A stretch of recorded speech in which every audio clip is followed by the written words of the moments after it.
So is your current still talking to their ex? Why? We've got the answers. Plus, it happened. We took pole dancing lessons. The girls on the show, we must discuss and find out if it was a total disaster. And finally, is it ever okay to do this at a kid's birthday party?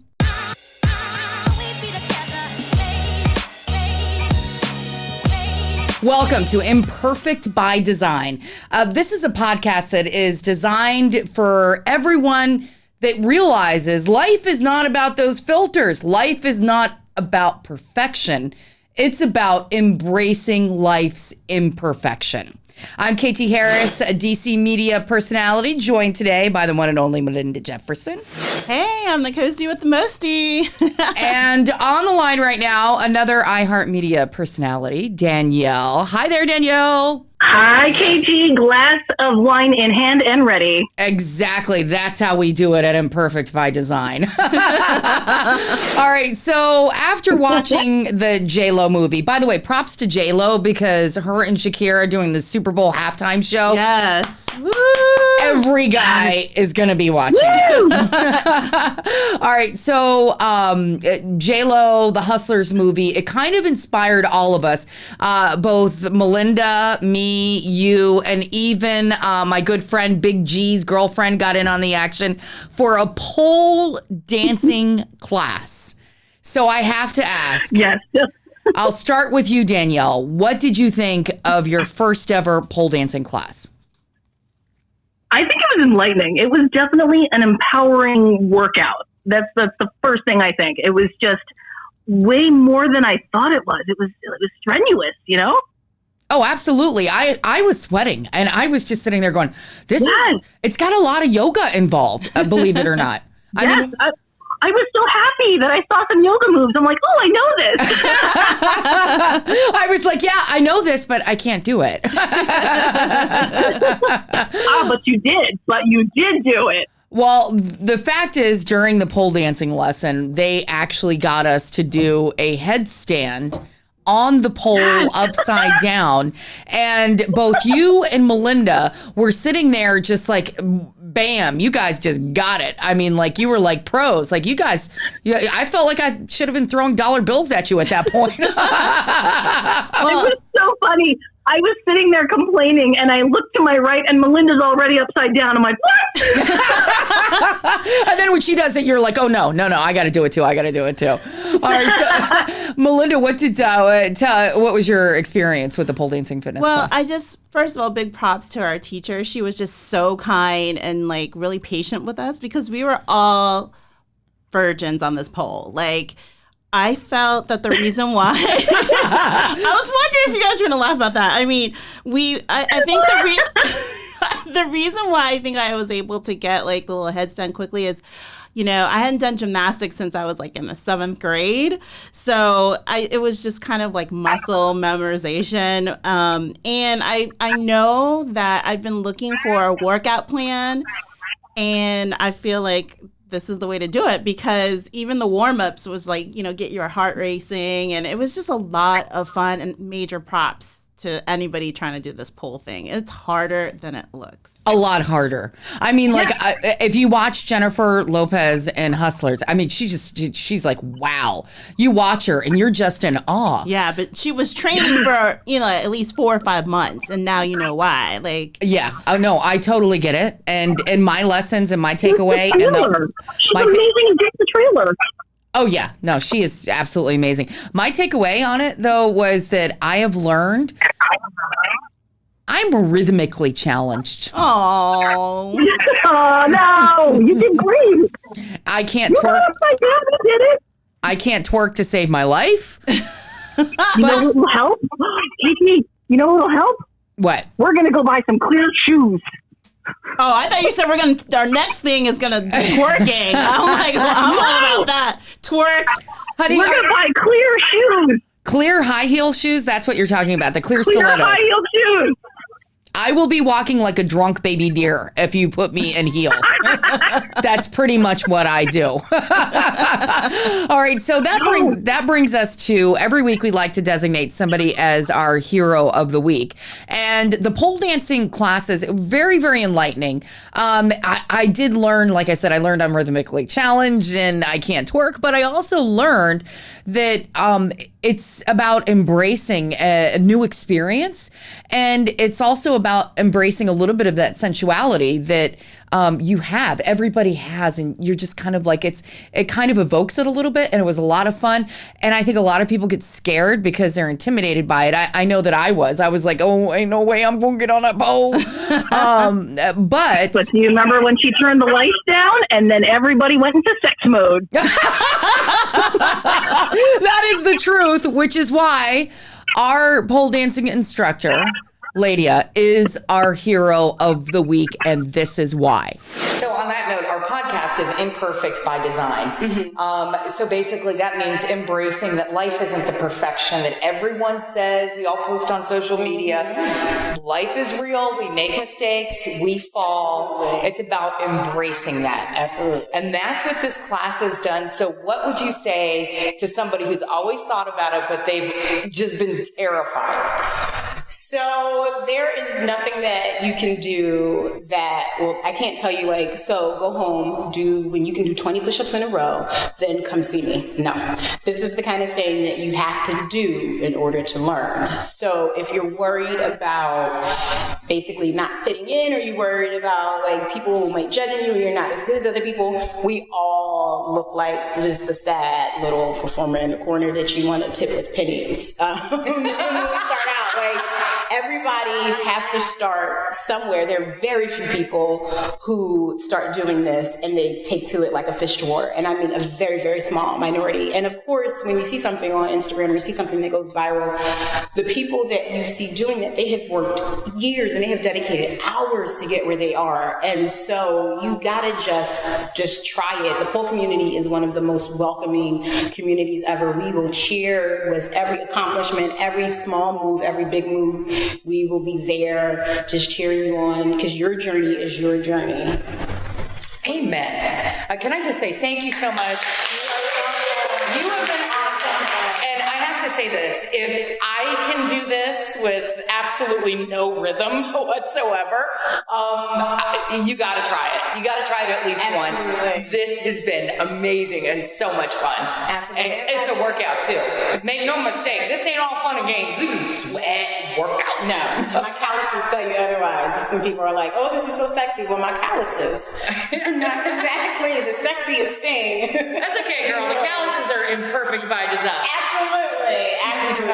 Just don't forget the work that goes behind those 30-second clips or those 2-minute, 3-minute routines you see. That is months of hard work and like dedication and falling. You will fall, but it's okay. A lot like life. Yeah, basically. Just get back up and you'll be fine. Get back up and work the pole. Absolutely. Melinda worked the pole. Danielle worked the pole. Yes. I worked the pole. Everybody worked the pole. And walk it out.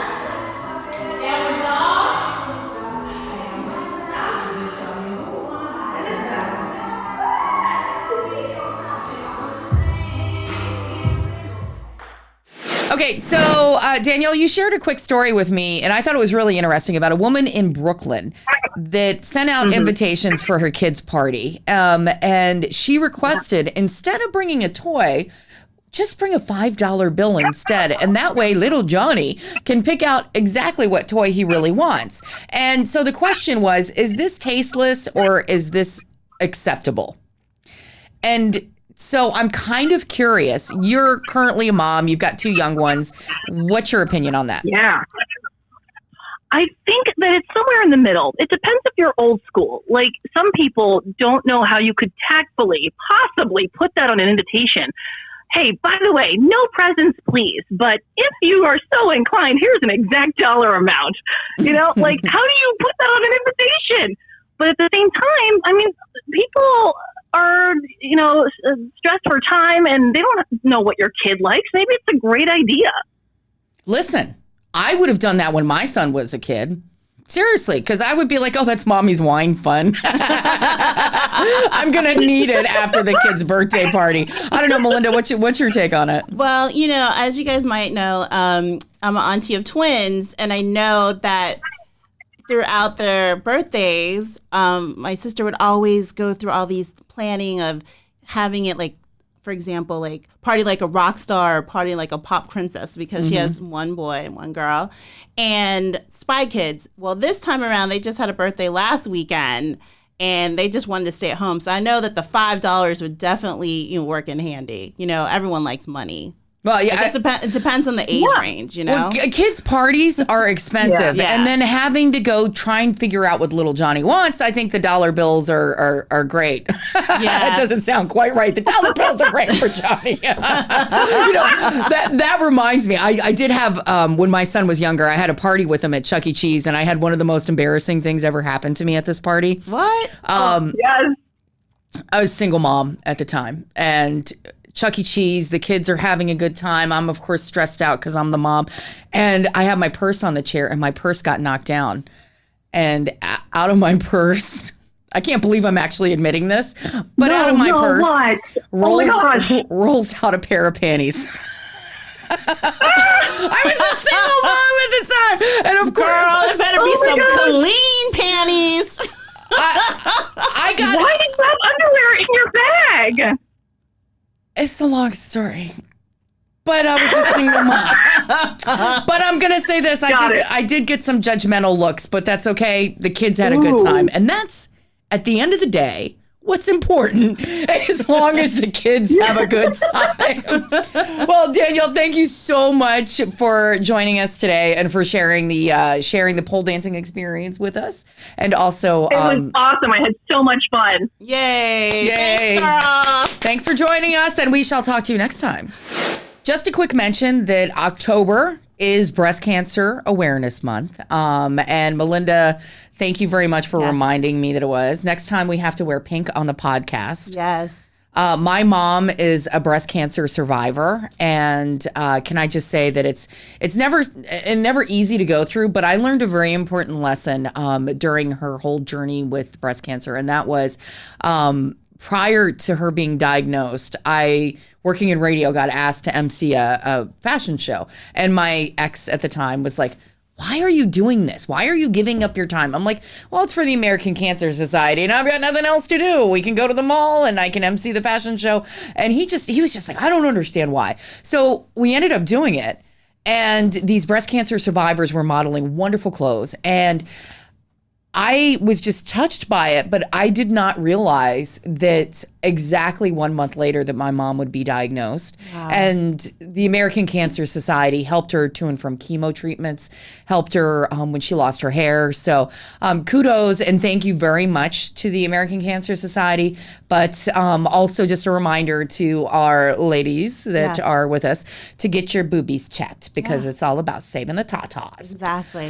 All right. So this is something that I've had a lot of people ask me about, and it kind of is brought up because I was going through my boyfriend's phone. Okay, going through? I wasn't really going through, but I mean, I saw his messages, and he had a Facebook message from his ex-girlfriend who lives in Hawaii, and the message was of her hula dancing, like hula hoop dancing. And so she's sitting there and she's going like that, and I'm like, what are you doing still talking to your ex? It goes, oh, well, we're still good friends. And so it kind of like, it made me wonder, why do people still keep in touch with their ex, and is it okay? Now, I mean, do you keep in touch with your exes? I actually do, except for the ones that are married. It's all cordial, but I mean, you are friends, and just because you're not intimate or, not together anymore doesn't mean that you can like completely cut off communication. Well, I mean, I'm friends with a few of my exes, and I do talk to them, but it's always very platonic. And that, I think it's because we were friends before. But then when it comes to guys, I'm kind of suspect. And so I got some real responses from guys, and this is really, really interesting. All right. So Darren says that I stayed in touch with an ex of mine for years for the simple reason that I believe in keeping my options open. So even when I was dating other people afterwards, I would keep in touch because you never know. All right. And Carl says, I really do keep in contact with some exes so that I'll have somebody to hook up with when I'm single. Oh, gosh. This is not making me feel good. Eric says, my high school girlfriend is the only one of my exes that I kept up with, and we're really close friends. It's not romantic at all, but she's somebody that I can call when I want a girl's opinion. Yeah. I can relate with that. I can relate to that too, but I think probably the best answer comes from Jim. And he was like, I used to keep in touch with my exes, but it never really ended up in a good place. In my older, wiser years, I learned to let it go. So if my boyfriend is listening, let it go. I'm just kidding. Hula out. And, okay, so speaking of boyfriend, on our next podcast, he made quite possibly the worst suggestion ever for a Halloween costume. I mean, I want you to really think about it. What's the worst thing you could say that your girlfriend should dress up like? He went there. Plus, I'm going to share with you guys a new adventure that I'm getting into. It's my side hustle to make extra money. Oh, ching, ching, ching, ching, ching, ching, ching. You're like, what is she up to? We'll find out on our next episode of Imperfect by Design. Oh, and don't forget to catch us on our socials on YouTube, Facebook, and Insta, KT on the Air. Thanks. Bye.